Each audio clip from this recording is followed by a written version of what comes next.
اللہ تعالیٰ نے قرآن حکیم میں ارشاد فرمایا کہ افحسبتم انما خلقناکم عبثا وانکم الینا لا ترجعون، فرمایا کیا تم یہ گمان کرتے ہو کہ ہم نے تمہیں بیکار پیدا کیا ہے، اور کیا تم یہ سمجھتے ہو کہ تمہیں پلٹ کر ہماری طرف نہیں آنا؟ اللہ تبارک و تعالیٰ نے جو چیز بھی پیدا کی، جہاں بھی پیدا کی، بڑی حکمتوں کے تقاضوں کے تحت پیدا کی۔ میں کسی شخص سے بیزار نہیں ہو سکتا، کیونکہ ایک ذرہ بھی تو بیکار نہیں ہو سکتا۔ اللہ نے ہر چیز کو کمال حسن کے ساتھ دنیا میں پیدا کیا، اور انسان تو اشرف المخلوقات ہے۔ یہ تو اللہ تعالیٰ کی تخلیق کا شاہکار ہے۔ اللہ تعالیٰ نے اسے بڑی رہنمائیوں کے ساتھ، بڑی حکمتوں کے ساتھ، بڑے کرم کے ساتھ پیدا فرمایا۔ اس کو اللہ تعالیٰ نے سمجھنے کی، بات کرنے کی، اپنا ما فی الضمیر کہہ دینے کی صلاحیت عطا فرمائی۔ مالک نے اسے عقل، شعور دیا، اور جو بڑی طاقتور مخلوق نظر آتی ہیں ان کو اللہ تعالیٰ نے انسان کے قبضے میں لے لیا۔ کتنا بڑا ہاتھی ہوتا ہے لیکن ایک چھوٹا سا بچہ اسے لیے پھرتا ہے۔ کتنا بڑا اونٹ ہے، کتنی طاقت رکھتا ہے، لیکن ایک چھوٹا سا بچہ اس کے ناک میں نکیل ڈالتا ہے اور اسے لے کے گھومتا ہے۔ اللہ تبارک و تعالیٰ نے اسے اشرف المخلوقات بنایا ہے۔ اتنے بڑے جہاز ایک انسان کے قبضے میں دے دیے ہیں۔ وہ جب چاہتا ہے جہاز اڑتا ہے، جب چاہتا ہے اسے زمین پہ اتار لیتا ہے۔ اللہ کی دی ہوئی طاقت سے ملکوں کو سر کرنا، بڑی بڑی ٹیکنالوجی کو ایجاد کرنا، خدا نے اپنی توفیق سے اسے آسان کیا۔ اور پھر اگر وہ مسلمان ہے، پھر اگر وہ حضور کا غلام ہے، تو پھر تو فرمایا کنتم خیر امت اخرجت للناس، انسان ساری مخلوق میں افضل ہے، اور میرے محبوب کا کلمہ پڑھنے والے سارے انسانوں میں سب سے افضل ہے۔ ان کو اللہ نے اور زیادہ فضیلتوں سے، برکتوں سے مالا مال کیا۔ یہ وہ مخلوق ہے، یہ وہ لوگ ہیں، یہ وہ امت ہے کہ جو صرف ارادہ کرتی ہے نیکی کا، کرتی نہیں۔ ارادہ کرتی ہے تو اللہ نیکی کرنے کا اجر عطا فرما بھی دیتا ہے۔ یہ ابھی پلان کرتی ہے کہ میں یہ کام کروں گا تو رب اس کا ثواب شروع بھی فرما دیتا ہے، لیکن پتہ نہیں کیا ہو گیا ہے لوگوں کو، نیکی کے ارادے کرنے چھوڑتے جا رہے ہیں، نیکی کی منصوبہ بندی کرنی چھوڑ دی ہے، خیر کے لیے پلان کرنا ہی چھوڑ دیا ہے۔ بہت سارا وقت بیکار گزرتا ہے، بہت سارا وقت چوراہے پہ گزر گیا، بہت سارا وقت گپوں میں گزر گیا۔ عمریں دراز مانگ کے لائے تھے 4 دن، 2 آرزو میں کٹ گئے، 2 انتظار میں۔ ایک ڈھیر سارا طبقہ ہے جس سے پوچھتے ہیں کیا کر رہے ہو، وہ کہتے ہیں بس کچھ بھی نہیں، ٹائم پاس کر رہا ہوں۔ تو میں کہتا ہوں یار اتنا فالتو ٹائم کہاں سے آیا جسے پاس کرنا پڑا؟ میں بور ہو رہا ہوں، تو میں کہتا ہوں بور ہونے کے لیے وقت کہاں سے لیا آپ نے؟ آپ تو مسلمان ہیں، آپ کا تو وقت شریعت نے بڑا قیمتی کر دیا ہے۔ آپ تو 1 منٹ میں 3 بار سورہ اخلاص پڑھ سکتے ہیں۔ آپ کو تو ذرا سا وقت ملے تو آپ جا کے 2 رکعت نماز کی نیت باندھ سکتے ہیں۔ آپ کو تو تھوڑا سا وقت ملے تو آپ کے تو نبی پاک علیہ السلام نے یہاں تک ہماری تربیت کر دی، ہمارے حضور فرمانے لگے تم کانٹا اٹھا سکتے ہو نا گلی سے، تو وہی اٹھا دینا، اس پر بھی رب صدقے کا ثواب عطا کرے گا۔ تو یہاں تو کانٹوں سے بھری ہوئی گلیاں ہیں۔ میرے نبی پاک نے تو فرمایا تھا کسی مومن کو بس خوش کر دینا، وہ چاہے لمحے کے لیے ہی ہو، اس کے دل میں راحت ڈال دینا، اسے تسلی دے دینا، روتے ہوئے آنکھ آنسو پوچھ دینا، اس کو کہہ دینا میں تیرے ساتھ ہوں۔ فرمایا مومن کے دل میں تم نے خوشی داخل کر دی تو 60 سال نفل پڑھنے سے اللہ تمہیں زیادہ ثواب عطا کر دے۔ تو یہ فارغ بیٹھنے کا وقت کہاں سے آیا؟ یہ بور ہونے کا ٹائم کہاں سے آیا؟ ہم نے اپنے آپ کو بیکار کر لیا، اور رب نے نہیں بیکار کر لیا، ہم نے بیکار کر لیا۔ ہم نے اپنے آپ کو زنگ لگا لیا۔ ملت کا وہ جوان جس کو چاہیے تھا کہ وہ خاندان کے 20 50 60 لوگوں کو لے کر چلتا، کفالت کرتا، نمائندگی کرتا، آگے بڑھ کے کہتا میں ہوں نا، گھبرانا نہ، وہ نوجوان خود دکھ سناتا ہے رو رو کے، وہ مجبوریاں سناتا ہے، وہ کچی کچی باتیں کرتا ہے، وہ کہتا ہے مجھے کالا جادو ہو گیا، وہ کہتا ہے فلانے کی نظر لگ گئی ہے، وہ کہتا ہے چچا نے آگے نہیں جانے دیا، وہ کہتا ہے میں ابا جی نے صحیح تقسیم نہیں کی تو میں پیچھے رہ گیا۔ اتنی کمزور بات کرے گا، اور وہ مسلمان اپنی صلاحیت کو پہچانے۔ حضرت سعدی شیرازی کے پاس ایک شخص نے بیٹھ کے اپنے دوستوں کی غلطیاں گنوانی شروع کر دی، ان میں یہ بھی غلطی ہے، یہ بھی غلطی ہے، یہ بھی غلطی ہے، یہ بھی غلطی ہے، یہ بھی غلطی ہے۔ تو حضرت سعدی ہنس پڑے، فرمانے لگے اور یاد رکھ تیرے سجن بڑے ہی برے ہیں، پر پانی بڑا بھی گندا ہو نا تو آگ بجھانے کے کام پھر بھی آ جائے گا۔ کوئی تو خوبی ان میں تلاش کر لینا، پانی بڑا بھی گدلا ہو تو آگ تو بجھاتا ہے کہ نہیں بجھاتا۔ ہمارا یہ مزاج بن گیا ہے کہ ہم اپنی صلاحیتوں سے کام ہی نہیں لیتے، ہمیں پتہ ہی نہیں ہم کیا کر سکتے ہیں۔ میرے رسول پاک صلی اللہ علیہ وسلم کا کمال یہ ہے کہ حضور نہ انسان کی صلاحیتیں اجاگر کر دیتے، محبوب اجاگر کر دیتے، حضور اندر جذبہ پیدا کر دیتے۔ اس طرح کا وہ اقبال کہتے ہیں کہ تمہارا وقت کا امام وہ نہیں ہوتا جو تمہیں کہے حالات بڑے خراب ہیں، اس قوم کا کچھ بھی نہیں ہو سکتا، اس ملک کا کچھ بھی نہیں ہو سکتا، فلانا ادارہ بھی خراب ہو گیا، فلانا بندہ بھی کرپٹ ہو گیا، فلانا بھی دنیا دار ہو گیا، پیر بھی خراب ہو گئے، مولوی بھی خراب ہو گئے، سیاستدان بھی خراب ہو گئے، اور بیوروکریٹس بھی خراب ہو گئے، اور تاجر بھی خراب ہو گئے، اور فلانی برادری یہ ظلم کرتی، فلانا قبیلہ یہ ظلم کرتا ہے، فلانے شہر کے لوگ، اسی چکر میں صرف مایوسیاں پھیلانی ہیں، کبھی خیر کی بات ہی نہیں کرنی۔ لیکن اقبال کہتے ہیں کہ ہے وہ تیرے زمانے کا امام برحق جو تجھے حاضر و موجود سے بیزار کرے اور موت کی شکل میں دکھلا کے تجھے جلوہ یار زندگی تیرے لیے اور بھی دشوار کرے، وہ تیرے اندر رمق پیدا کرے۔ آج جو حاجی غار سور پہ جاتے ہیں تو یہ لوگ پانی کی بوتل ان کی بغل میں ہوتی ہے، رستے میں 3-4 جگہ بنی ہوئی ہیں، پانی پئیں، چائے پئیں، جوس پئیں، بندوبست ہے، آپ کے کھانے پینے کے لیے آپ چیزیں خرید سکتے ہیں۔ اوپر جائیں تو وہاں بھی سارا کچھ بیٹھنے کا بہترین اہتمام ہے۔ جب حضرت صدیق اکبر گئے تھے تو دن کو نہیں گئے تھے، رات کو گئے تھے، اور جناب اسماء بنت ابی بکر جب رات کو کھانا لے کے جاتی تھی تو وہاں تو دن کو آج بھی 1400 سال کے بعد بھی آبادی کوئی نہیں۔ اس وقت کیا منظر ہوگا، اور اب رستہ بن گیا تھا، اب تو رستہ بھی نہیں تھا۔ تو حضرت اسماء کہتی ہیں میں اکیلی روٹی پکاتی تھی، پھر اسے باندھتی تھی، پھر میں یہ نہیں کہ 2-4 میرے ساتھ ساتھی چلو تو پھر غار سور پہ چلتے ہیں، لوگ تو یوں جاتے ہیں نا۔ فرماتی میں دیکھتی تھی ادھر ادھر کہ کوئی ہے تو نہیں، دیکھ تو نہیں رہا۔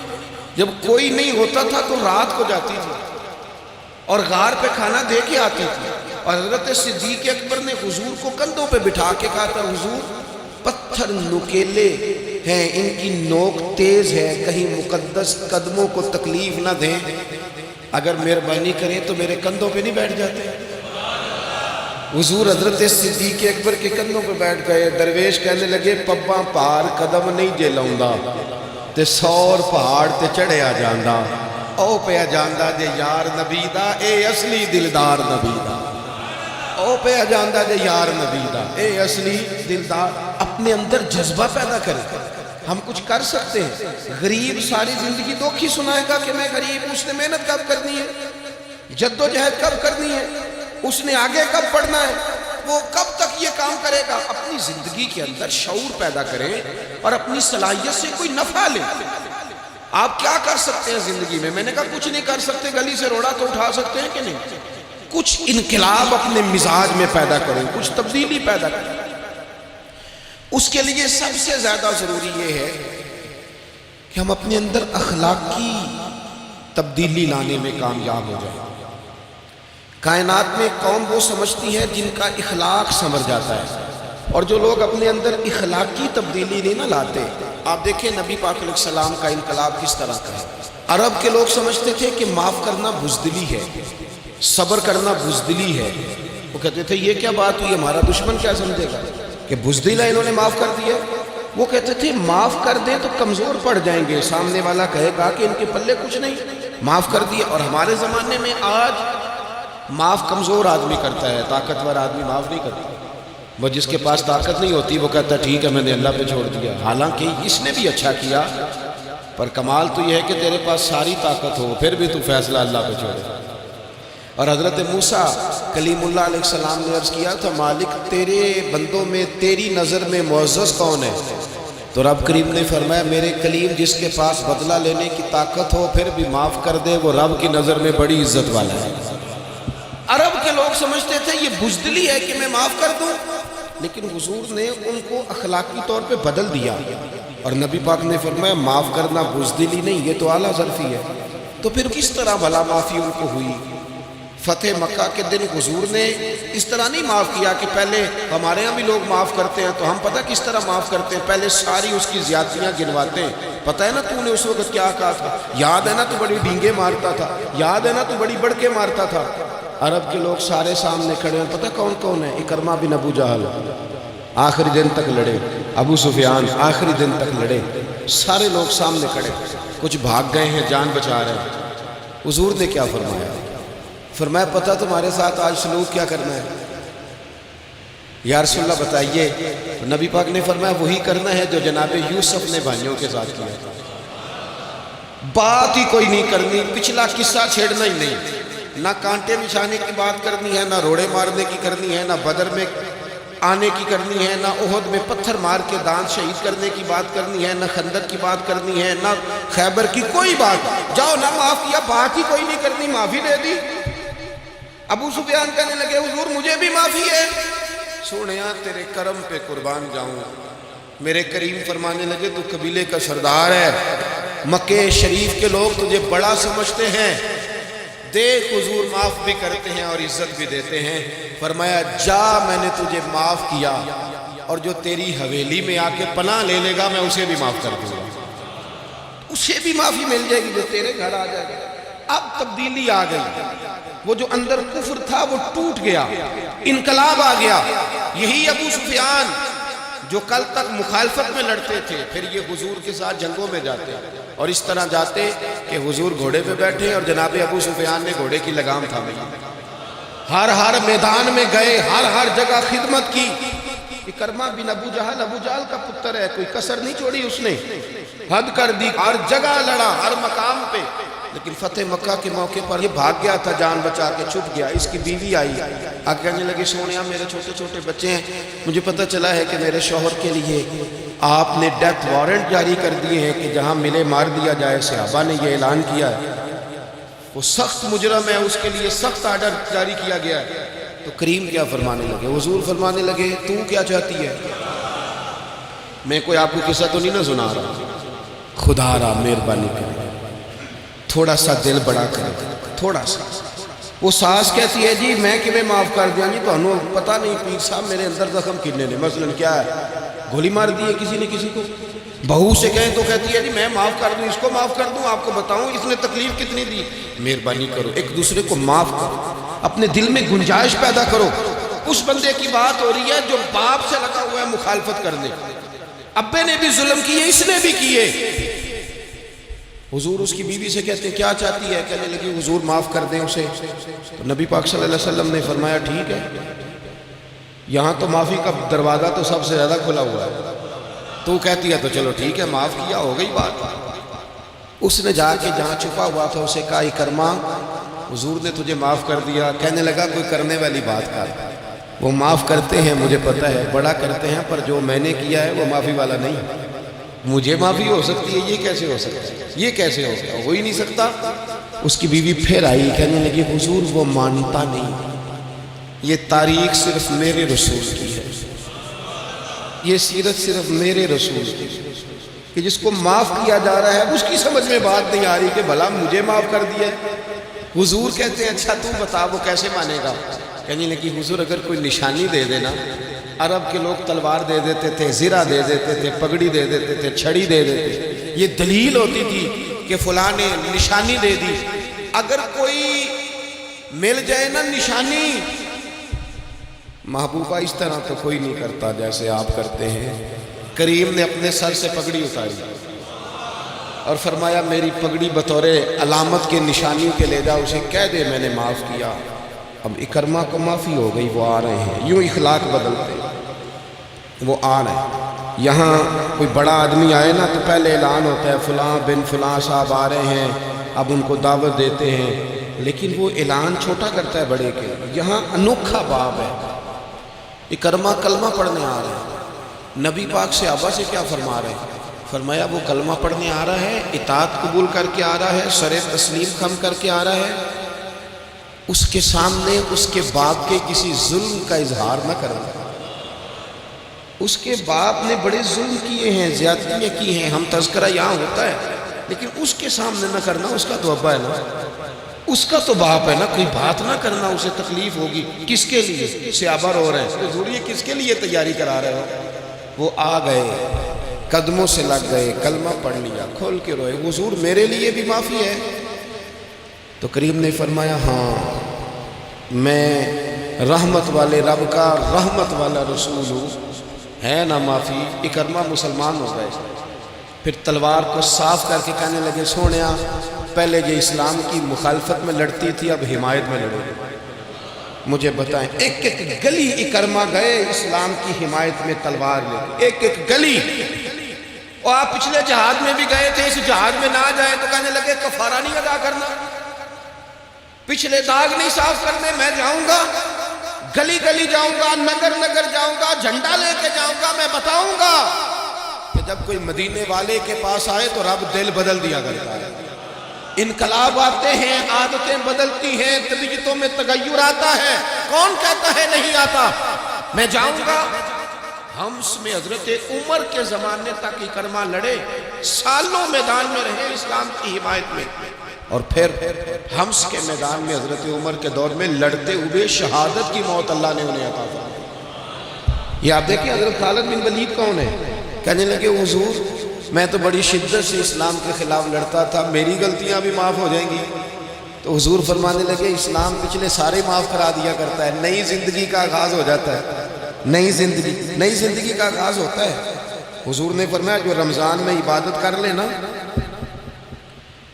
ایمان کے ساتھ رمضان میں عبادت کر لے، اللہ اس کے پچھلے سارے معاف فرما دیتا ہے۔ اب وہ نئی زندگی کا آغاز کرے۔ جس نے شب قدر پہ رو رو کے توبہ کی ہے، وہ رمضان کے بعد کرپشن چھوڑ دے، جھوٹ چھوڑ دے، بددیانتی چھوڑ دے، دل دکھانا چھوڑ دے۔ جس نے رمضان میں روزے رکھے، تراویح پڑھی ہے، وہ نئی زندگی کا آغاز کرے۔ خدا کی رحمت سے گناہ معاف ہو گئے، اب وہ آگے بڑھے۔ نبی پاک علیہ السلام نے فرمایا جو اللہ کے گھر کا حج کار آیا وہ اس طرح ہے جس طرح آج ماں کے پیٹ سے پیدا ہوا ہے۔ اب نئی زندگی کا آغاز کرے، اب وہ اپنی عادات میں تبدیلی لائے، اب وہ بدل جائے۔ میں کس درد سے یہ بات آپ سے کروں کہ 50 لاکھ مسلمان ہر سال حج کرتا ہے، اگر 25 لاکھ کا کردار بھی ٹھیک ہو جائے تو سال کا 25 لاکھ با کردار مسلمان اگر دنیا کو دیا جائے تو بتائیے امت مسلمہ کا سر کتنا اونچا ہوگا۔ لیکن ہمارا حال وہی ہے کہ آج بھی کیتی جاندے ہو تے لہو بھی پیتی جاندے ہو، کھو کے مال یتیماں دا تے بھیج مسیتی جاندے ہو، پھٹ دلاں دے سیندے نہیں تے ٹوپیاں سیتی جاندے ہو، نفس تے چھری پھیر دے نہیں دمبے کیتی جاندے ہو، فرض بھلائی بیٹھے ہو، نفلاں نیتی جاندے ہو، او دسو تے سی بلے شانو ایک ہی کیتی جاندے ہو۔ بات وہی ہے کہ کعبے گئے، مدینے گئے، کربلا گئے، جیسے گئے تھے گھوم پھر کے ویسے ہی آ گئے۔ کچھ تبدیلیاں اپنے مزاج میں لائیں، اپنی عادات میں لائیں۔ حضرت خالد بن ولید نے کہا حضور سارے گناہ معاف ہو گئے؟ فرمائے ہو گئے۔ حضرت خالد بن ولید نے پھر اپنی تلوار تھامی اور جناب خالد بن ولید پھر اس طرح میدانوں میں نکلے کہ نبی پاک نے فرمایا اب یہ خالد نہیں، یہ تو سیف اللہ ہے، یہ تو اللہ کی تلوار بن گیا۔ اس جذبے سے، شوق سے اپنے مزاج کو تبدیل کر کے اس طرح میدان میں آئے، فرمایا اب یہ اللہ کی تلوار ہے۔ پورا وجود زخمی کرایا اور ساری زندگی اسلام کی حمایت میں تلوار چلائی۔ ہم بدل سکتے ہیں، تبدیلی آ سکتی ہے، ہمیں بدل جانا چاہیے۔ بہلول دانا سے کہا تھا ہارون رشید نے کہ مجھے کوئی نصیحت کر دے، میں بادشاہ ہوں، سخت دل ہو جاتا ہے کئی دفعہ۔ تو حضرت بہلول دانا کہنے لگے میں کیا نصیحت کروں، آپ کا باپ کہاں ہے؟ کہنے لگے قبرستان میں۔ کہا ایک بڑا بھائی بھی تھا، بڑا پیار کرتا ہے، سنا آپ سے، کہاں ہے؟ کہا قبرستان میں۔ تو کہا وہ ایک چچا زاد بھی آپ کے ساتھ میں نے دیکھا ہے، کہا وہ بھی قبرستان میں۔ یاد کرانا شروع کیا حضرت بہلول نے، فرمایا وہ ننہال والے، ددہال والے، وہ ماموں، وہ چاچو کا سب قبروں میں آخری جملہ کہا، فرمایا تیرا ایک پتر بھی تھا، چڑھتی جوانی تھی، قد اونچا تھا، رنگ گورا تھا۔ ہارون رشید رو پڑے، کہنے لگے حضور وہ بھی قبرستان میں، تو فرمایا جس نے اتنے جنازے پڑے ہوں اسے میں نصیحت کروں، تیرا کیا خیال ہے، تو نے نہیں جانا؟ یارو ہم نے اپنے کئی کلاس فیلوں کے جنازے پڑھے ہیں، بڑا پیار تھا میرا اپنی دادی کے ساتھ، تو 97 میں وہ انتقال کر گئے، دادا ابو چلے گئے، اماں جی چلی گئیں، ابا جی چلے گئے، نانا چلے گئے، پھپھا چلے گئے، دوست چلے گئے۔ یہاں پچھلے سال کئی سنگی تھے، اس سال نظر نہیں آتے، رخصت ہو گئے۔ او سنگیو، یہ تو ساری تیاری ہے، ہم نے بدلنا کب ہے؟ اب تو ہمارا بڑھاپا آنے کو ہے، اب تو بال سفید ہونے کو۔ تبدیلی کس وقت؟ اللہ تعالیٰ نے قرآن مجید فرقان حمید کے اندر فرمایا اللہ ولی الذین آمنوا یخرجہم من الظلمات الی النور، اللہ مومنوں کا ولی ہے، وہ انہیں اندھیروں سے نور کی طرف نکالتا ہے، وہ رستہ دکھاتا ہے۔ بار بار راہ کھلتی ہے ہمارے سامنے، پر ہم قبول کرنے کو تیار نہیں ہوتے۔ کچھ تبدیلی اب آ جائے، کچھ زبان میں مٹھاس آ جائے، کچھ ہمارے عمل میں پختگی آ جائے۔ ہم نہ بہت سارے کام لوگوں کو دیکھ کر کرتے، اس سے تھوڑی جان چھڑائی جائے۔ کچھ اپنے اندر جو قباہتیں ہیں، کچھ اپنے ساتھ جنگ کی جائے۔ نبی پاک علیہ السلام نے فرمایا افضل جہاد اپنے نفس سے لڑائی کرنا ہے، اپنے آپ کے ساتھ کچھ جد و جہد کی جائے، کچھ اپنے خلاف بھی چلا جائے۔ ساری زندگی دوسروں سے لڑتے، دوسروں پر اپنی غلطیوں کا بوجھ ڈالتے گزر گئی، کچھ اپنے نفس پر بھی۔ حضرت باجید بستامی سے کسی نے کہا حضور میں نے اللہ تک جانا ہے، رستہ بتا دیں۔ فرمایا 2 قدم کا رستہ ہے، فرمایا 1 قدم اپنے نفس کی خواہش پہ رکھ لے تو دوسرا قدم تیرا رب تک پہنچ جائے گا۔ تو اپنے آپ کو کنٹرول نہیں نہ کرتا، اپنے آپ سے تو لڑ پہلے۔ اقبال کہتے ہیں ڈھونڈتا پھرتا ہوں اے اقبال اپنے آپ کو، آپ ہی گویا مسافر، آپ ہی منزل ہوں میں۔ نبی پاک نہ تبدیلی کرتے۔ یہ جو لوگ کہتے ہیں نا کیسے بدلوں، تو حضور بدلنے ہی تو آئے ہیں، حضور بدلنے۔ حضرت مازن ایک صحابی ہے، وہ کہتے ہیں میں بت کی پوجا کرتا تھا، امام بہقی نے لکھا ہے، میں بت پوجتا تھا۔ ایک دن میرے بت کے اندر سے آواز آ گئی تو کب تک مجھے پوجے گا، مدینے میں تو حضور جلوہ فرما ہو گئے۔ کہتے ہیں 2 دفعہ 3 دفعہ بت مجھے پیغام دے رہا ہے کہ حضور کی طرف جاؤ۔ بت کہتے ہیں میں وہاں سے چلا، حضور کی بارگاہ میں پہنچا تو نبی پاک علیہ السلام کی خدمت میں حاضر ہو کے میں نے عرض کی یا رسول اللہ کمال ہو گئی، لوگ بتوں کو پوجتے ہیں اور میرا بت کہہ رہا تھا جا جا کے حضور کا کلمہ پڑھنا۔ او سکیاں کھجوراں اگا جام دے تے پتھراں تو کلمہ پڑھا جام دے۔ فرمایا وہ انہوں نے مجھے بت نے بھیجا ہے۔ حضرت مازن کہتے ہیں حضور کی بارگاہ میں آیا، نبی پاک نے کلمہ پڑھایا تو میں نے عرض کی حضور میرے اندر کچھ قباہتیں بھی ہیں، کسی کی چیز دیکھ کے میرا جی للچا جاتا ہے، میں چوری کر لیتا ہوں، بدکاری کا بھی مزاج ہے، شراب نوشی بھی ہو جاتی ہے۔ کہتے ہیں حضور نے میرے سینے پہ ہاتھ رکھا، میرے لیے دعا کر دی۔ آپ فرماتے ہیں گردن اونچی تھی کبھی نیچی نہیں ہوئی تھی، پر وہ کلمے کی کیا برکت آئی کہ ایسا سر جھکا کہ وہ جھکا ہی رہا، ایسی تبدیلی آئی کہ آ گئی، نفرت ہو گئی۔ کہتے ہیں حرام مال آتا ہے تو میری طبیعت پہ بوجھ بن جاتا ہے۔ میں اکثر دوستوں سے کہتا ہوں کہ ہمارے ہاں لوگوں کا عجیب مزاج ہے، وہ اپنا مائنڈ سیٹ کر لینا، کبھی ذہن بنا لینا یہ چیز حرام ہے تو وہ کبھی بھی حلق سے نیچے ہی نہ جائے۔ آپ گوشت کھا رہے ہوں اور بڑا اچھا پکا ہوا ہے، بہترین مسالہ جات لگے ہوئے ہیں، بہترین، آپ کھا رہے تھے گوشت، کوئی بندہ آپ کے کان میں آ کے کہہ دے صدقے کا ہے، اس کا منہ میں ذائقہ بدل جاتا ہے کہ نہیں؟ بھئی گوشت وہی ہے، یہ کیسے بدل گیا؟ کیونکہ آپ کے نا وہاں کمپیوٹر میں فٹ ہے کہ صدقہ میرے لیے درست ہے۔ آپ وہ کہتے ہیں یہ تو فارم بن گیا، بھئی یہ کیا بن گیا؟ چلیں اس سے بھی آگے چلتے ہیں۔ آپ کھا رہے تھے گوشت اور بڑا لطف آ رہا تھا تو کسی نے کہہ دیا کہ جو جانور ٹھیک ہی نہیں تھا، بیمار تھا یا حرام تھا، ذبح ہی نہیں کیا تھا، صحیح طور پر ایسے ہی اس کو پکا دیا، مر گیا تھا۔ تو اب تو یہ حال ہوتا ہے کہ الٹیاں شروع ہو جاتی ہیں۔ کیوں؟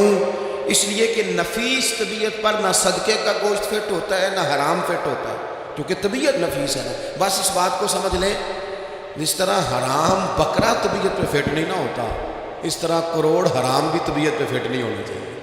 2 کروڑ بھی حرام آ جائے تو فٹ۔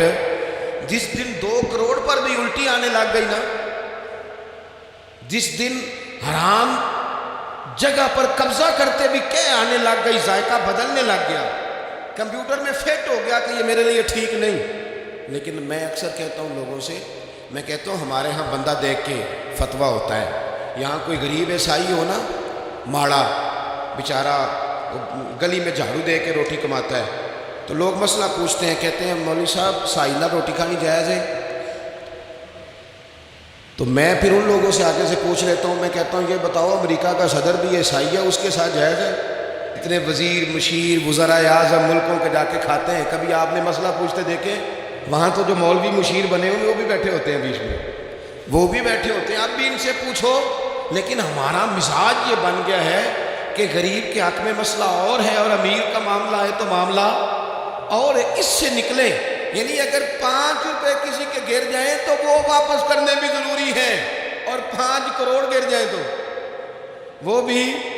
وہ ہمارے ایک دوست کہا کرتے ہیں کہ ایک صاحب تھے، ان کو نا بڑے قیمتی جوتے کا ایک پیر مل گیا کہیں سے گرا ہوا، انہوں نے وہ قیمتی پاؤں جوتے کا گرا ہوا اٹھایا اور وہ بندہ تلاش کرنے لگے کس کا گرا ہے۔ دیر تک وہ ڈھونڈتے رہے ایک پاؤں کس کا ہے، تھوڑی دیر کے بعد انہیں دوسرا پاؤں بھی مل گیا، پھر انہوں نے بندہ ڈھونڈنا بند کر دیا۔ انہوں نے کہا دونوں ہو گئے ہیں، اب یہ کام آئے گا، لہذا انہوں نے بند کر دیا۔ میرے عزیز، یہ تو کوئی طریقہ نہیں ہے نا کہ آپ چیز اگر تھوڑی سی ہے تو اس پر فتویٰ اور ہے، اگر زیادہ ہے تو مزاجوں میں جب ہم یہ لے آئیں گے اپنی طبیعت میں، اور کب تک ہم نے اسی طرح رہنا ہے؟ کب ہم نے اپنے وجود سے کام لینا ہے؟ بیکار وقت کب تک گزرنا ہے؟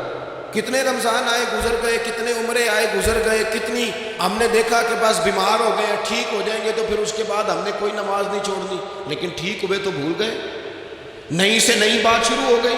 ہم نے کتنی دفعہ کہا کہ آج کے بعد تبدیلی، لیکن کیوں نہیں تبدیل ہوتے؟ حضرت فضالہ بن عمیر ایک صحابی ہیں، کہتے ہیں میں عورتوں کا معاذ اللہ بڑا رسیہ تھا۔ ابو جہل نے جب اعلان کیا نا جو حضور کو شہید کرے گا تو اسے 100 سرخ اونٹ دیے جائیں گے، تو کہتے ہیں میں خنجر بغل میں دبا کے نا تو طواف کعبہ کرنے چلا گیا، طواف کعبہ۔ کہتے ہیں وہاں جب میں پہنچا تو میں نے دیکھا حضور بھی طواف کر رہے ہیں، تو نبی کریم نے مجھے دیکھتے ہی حضور میرے قریب آئے اور مجھے نہیں بتانا پڑا، حضور فرمانے لگے تیرا نام فضالہ ہے؟ میں نے کہا ہاں۔ تو محبوب فرمانے لگے کیا باتیں کر رہے ہو اپنے آپ سے؟ کہتے میں دل میں سوچ رہا تھا کہ طواف کرتے میرے قریب سے گزریں گے تو خنجر مار دوں گا۔ کیا باتیں کر رہے تھے؟ فضالہ کہتے ہیں میں تو جب آیا تھا تو ایک بی بی سے مل کے آیا تھا، میں نے کہا تھا کہ میں آج بڑی رقم لے کے آؤں گا اور معاذ اللہ تیرے پاس رات گزاروں گا۔ کہتے ہیں میں تو اس سے بات کر کے آیا تھا، تو میں اب حضور سید عالم صلی اللہ علیہ وسلم نے پوچھا تو فضالہ ہے؟ میں نے کہا ہاں۔ کیا باتیں کر رہے تھے اپنے آپ سے؟ میں نے جھوٹ بولا۔ میں نے کہا جی وہ تو میں تو ذکر کر رہا تھا اپنے دل میں۔ کہتے ہیں حضور مسکرائے اور مسکرا کے فرمانے لگے چل چھوڑ، جس کام آیا تھا وہ کرتا کیوں نہیں؟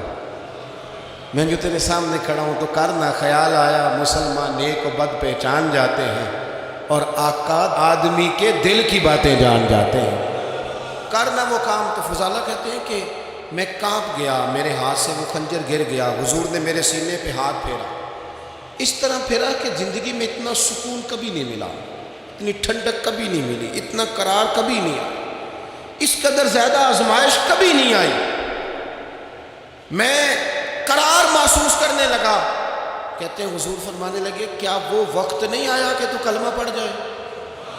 کہتے ہیں میں نے فوراً کہا حضور آ گیا ہے وقت، پڑھائیں مجھے کلمہ۔ کہتے ہیں نبی پاک نے کلمہ پڑھا دیا، میں مسلمان ہوا، میں واپس لوٹا تو وہی عورت بن سنور کر تیار ہو کر گلی میں کھڑی تھی۔ عادتیں بدل جاتی ہیں، شرط یہ ہے کہ ہم تھوڑی سی کوشش کریں، شرط یہ ہے کہ ہم اپنے آپ کو اللہ رسول کی بارگاہ میں پیش کریں۔ اور میرے دوستوں، میرے بزرگوں، ہمیں سب سے زیادہ تکلیف میں ہماری اپنی عادات نے ڈالا ہے، ہماری اپنی خواہشات نفس نے ہمیں زیادہ آزمائشوں میں ڈالا۔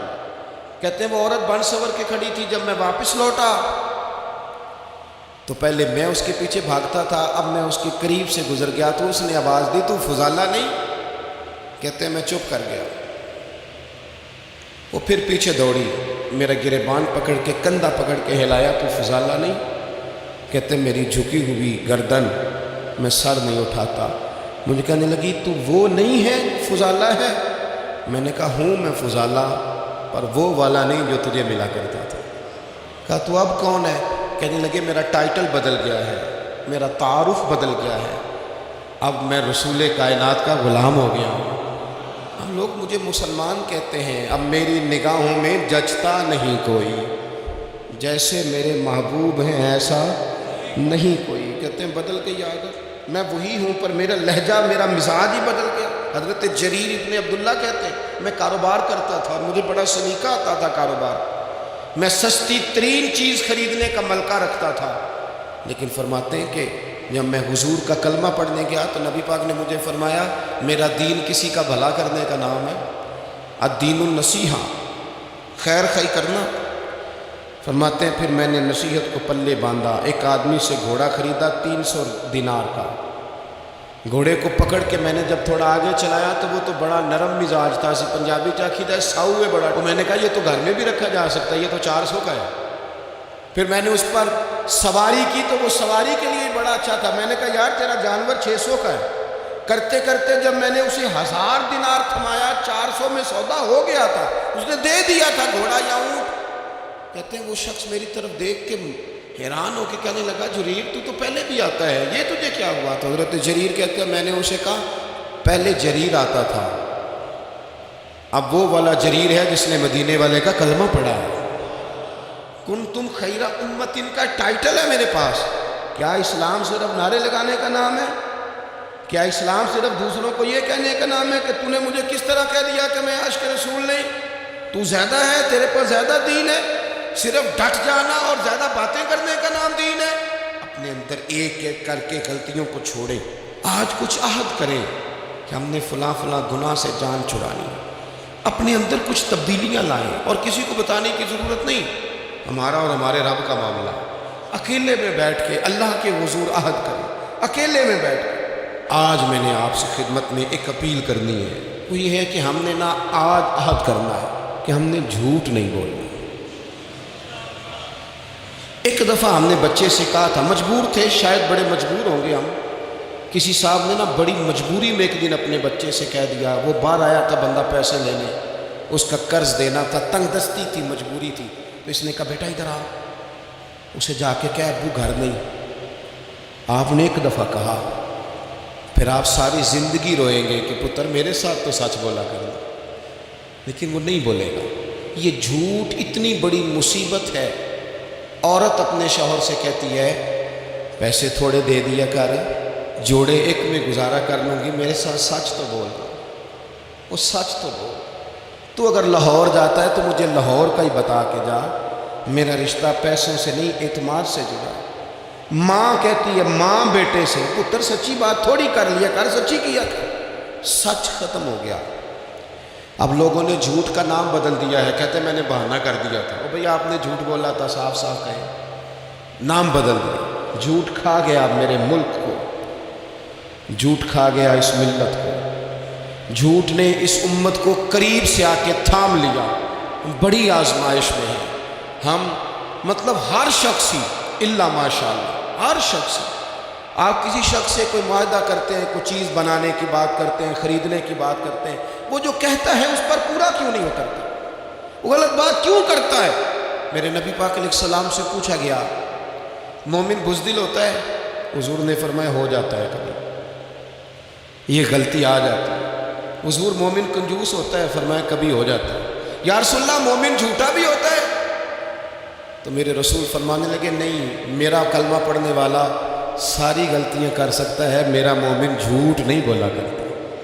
مومن جھوٹ، ابو سفیان کو کیسر روم نے، ہرقل نے اپنے دربار میں کھڑا کر کے کہا ابو سفیان ابھی کلمہ نہیں پڑھتے تھے، تمہارا کوئی رشتہ ہے نبی پاک سے جنہوں نے مجھے بھی خط لکھا ہے کہ مسلمان ہو جاؤ؟ کہنے لگے ہاں میں چچا ہوں رشتے میں۔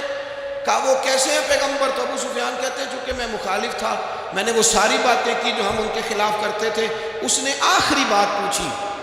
اس نے کہا ابو سفیان یہ بتا کہ وہ جنہوں نے اعلان نبوت کیا ہے کیا کبھی انہوں نے جھوٹ بھی بولا ہے؟ ابو سفیان کہتے ہیں کہ 1 منٹ کے لیے میں نے کہا کہہ دوں، مخالفت تھی نا، تو پھر میں نے سوچا یہ تو عرب کی وزاداری کے خلاف ہے، عرب میں سے تو کوئی جھوٹ بولنا پسند ہی نہیں کرتا، اور پھر میں اگر حضور کو معاذ اللہ جادوگر شاعر کہوں گا تو شاید کسی کو 1 منٹ کے لیے متوجہ کر سکوں، اور نبی پاک نے جھوٹ بولا ہے، یہ تو مانے گا ہی کوئی نہیں. کہتے ہیں بادشاہ نے پھر زور دے کے کہا سردار بتاتے کیوں نہیں، کیا کبھی انہوں نے جھوٹ بھی بولا ہے؟ ابو سفیان کہتے ہیں میرے ہاتھ میں چھڑی تھی، میں نے زور سے زمین پہ ماری، میں نے کہا وہ میرے رشتے میں بھتیجے ہیں، میری سخت مخالفت ہے، میں ان کے خلاف میدانوں میں نکلتا ہوں، جنگیں لڑتا ہوں، کبھی وہ غالب آتے کبھی ہم آتے ہیں، لیکن میرے سامنے وہ پیدا ہوئے، میں نے ماں کی گود میں بھی دیکھا، دادا کے کندھوں پہ بھی دیکھا، چچا کے گھر میں بھی دیکھا، سیدہ خدیجہ الکبریٰ کا دولہا بنے بھی دیکھا، ان کی 4 بیٹیاں ان کی گود میں کھیلتے دیکھی، اعلان نبوت کرتے دیکھا، لوگوں کو مخالفت کرتے دیکھا، میرے سامنے ان کے مقدس بال سفید ہوئے، میرا اختلاف اپنی جگہ، پر بادشاہ میں قسم اٹھا کے کہہ سکتا ہوں اس محبوب کی زبان سے جب بھی نکلا ہے حق اور سچ نکلا ہے. اسیر دشمن کی چاہ میں بھی، وہ مخالفوں کی نگاہ میں بھی امی ہے، صادق ہے، معتبر ہے، میرا پیغمبر عظیم تر ہے، میرا پیغمبر عظیم تر ہے، میرا پیغمبر عظیم تر ہے. جھوٹ نہیں کبھی حضور نے بولا. کہتے میں نے جواب دیا تو سناٹا چھا گیا سارے دربار میں، کتنے اس نے سوال پوچھے، گھنٹوں بعد ہو سناٹا چھا گیا. اور پھر بادشاہ نے اپنا پرنا اٹھایا، چادر اٹھائی، کندھے پہ رکھی اور جانے لگا. تو میں نے پیچھے سے پلٹ کے کہا بادشاہ اتنے تو نے سوال کیے، اتنے میں نے جواب دیے، رزلٹ کا بھی تو اعلان کرنا، نتیجہ بھی تو دینا، کیا نکلا؟ تو کہتے ہیں وہ جا رہا تھا، وہیں کھڑے کھڑے اس نے چہرہ میری طرف پھیرا اور کہنے لگا سردار نتیجہ تو نکل آیا ہے، رزلٹ تو نکل آیا. جس بندے نے کبھی بندوں سے جھوٹ نہیں بولا وہ یہ جھوٹ کیوں بولے گا کہ میں اللہ کا رسول بن کے آیا؟ نتیجہ تو نکل آیا، بات تو کلیئر ہو گئی، اب آگے کیا جانا ہے؟ ایک سردار تھے کسی قبیلے کے، وہ حضور کی بارگاہ میں کلمہ پڑھنے آئے. امام راضی نے لکھا ہے، کہتے میرے اندر 4 غلطیاں تھیں، میں شراب بھی پیتا تھا، چوری بھی کرتا تھا، بدکاری بھی کرتا تھا معاذ اللہ، اور جھوٹ بھی بولتا تھا. حضور کی بارگاہ میں آئے، عرض کی یا رسول اللہ بچپن سے لے کر یہ بیماریاں لگ گئیں، بڑی کوشش کی، ابا نے بڑا مارا، لوگوں نے بڑا کہا، چھوٹی نہیں، اور میں چھوڑ سکتا بھی نہیں. ان کا خیال تھا نا جس طرح ہمارا خیال ہوتا ہے فلانی چیز نہیں چھوڑ سکتے، میں چھوڑ سکتا بھی نہیں. حضور ایک چھوڑ سکتا ہوں، ایک چھوڑوا لیں آپ اور کلمہ پڑھا دیں. حضور نے فرمایا بالکل ٹھیک ہے تو ایک چھوڑ دے. یا رسول اللہ کون سی؟ فرمایا جھوٹ نہیں بولنا. جھوٹ، وہ شراب بھی پیتے ہیں، وہ کہتے ہیں میں بدکاری بھی کرتا ہوں، چور بھی. حضور نے کیا فرمایا؟ جھوٹ. کیا ان سارے کاموں سے زیادہ سخت تھا؟ حضور نے اس سے منع کیا، جھوٹ نہیں بولنا بھائی. کہتے ہیں سونے وعدہ ہو گیا. سیدھے سادھے آدمی تھے، دیہاتی سردار تھے، گھر چلے گئے. کہتے ہیں جب وہ شراب کے قریب جانے لگا تو دل میں خیال آیا کہ حضور کے پاس شراب پی کے جاؤں گا، اگر کسی نے پوچھا کہ پی ہے تو جھوٹ تو بولنا نہیں، سچ بولوں گا تو حال کیا ہوگا بھلا؟ وہاں کیفیت کیا ہوگی کہ میں شراب پی کے یہاں آتا ہوں حضور کی بارگاہ میں، مجھ پہ تو حد لگے گی. کہتے ہیں لہذا شراب بھی چھوڑ دی، اٹھا کے ماری دیوار کے ساتھ. کہتے ہیں میں چوری کی طرف ہاتھ بڑھانے لگا تو میں نے کہا صبح اگر کسی نے پوچھا کہ میری چوری کس نے کی ہے، جھوٹ بولنا نہیں، اور اگر سچ بولا تو سوسائٹی میں عزت کیا رہے گی؟ دفع کرو، جو اللہ نے روکھا سوکھا دیا وہی ٹھیک ہے. کہتے ہیں گلی سے گزر رہا تھا، اس عورت نے پھر آواز دی، اس کی طرف جانے لگا اور قریب گیا تو وہ پوچھتی ہے سنا ہے تو نے کلمہ پڑھ لیا ہے؟ کہتے ہیں تڑپ گیا، درد سے آنسو چھلکے کہ اگر میں اس سے جھوٹ بولوں تو حضور نے منع کیا ہے، اور سچ بولوں تو یہ کیا سوچے گی؟ کلمہ پڑھ کے مسلمان ہو کے حضور کا غلام ہو کے یہ انداز ہے.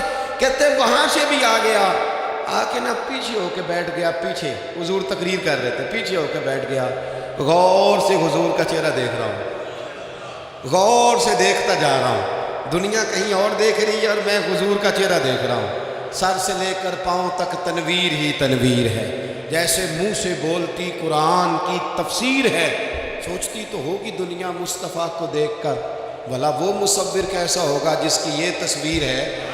کہتے میں غور سے چہرہ دیکھ رہا ہوں، حضور کی خدمت میں گیا سلام لینے تو محبوب نے مسکرا کے دیکھا تو میں نے کہا سونیا قربان جاؤں، میرا ایک جھوٹ چھڑوایا ہے، میری ہر شے چھوٹ گئی ہے، ختم ہو گیا سارا کچھ ہی۔ یہ مہربانی ہو جائے گی انشاءاللہ۔ اپنے آپ سے بات کریں، کوشش کریں کہ ہم نے زندگی میں جھوٹ نہیں بولنا، آپ سچ بولیں۔ میری ملک کے لیڈر اگر قوم کو صرف سچ بتائیں، ہمارے پاس کیا ہے، ہم کتنا سروائیو کر سکتے ہیں، کہاں تک جا سکتے ہیں، آپ یقین کریں قوم کا اعتماد قائم رہے۔ اگر ہم اپنے بچوں سے سچ بولیں، اپنے دوستوں سے سچ بولیں، اپنے محبت کرنے والوں سے سچ بولیں، ہمارا اعتماد نہیں خراب ہوگا، اعتماد قائم رہے گا۔ وہ ایک شخص نے آ کے کہا تھا نا یا رسول اللہ میں 2 نمازیں پڑھوں گا، اگر آپ کہتے ہیں تو کلمہ پڑھتا ہوں، 5 نہیں پڑھ سکتا۔ فرمایا تو آ جا 2 ہی پڑھنا، لیکن یہ چھٹی صرف حضور دے سکتے ہیں اور نہیں کو دے سکتے۔ حضور نے فرمایا 2 ہی پڑھنا۔ صحابہ کہتے ہیں 2 نمازوں کی شرط پہ کلمہ پڑھا۔ پھر شارحین فرماتے ہیں وہ وقت بھی آیا کہ وہ تہجد بھی پڑھا کرتے تھے۔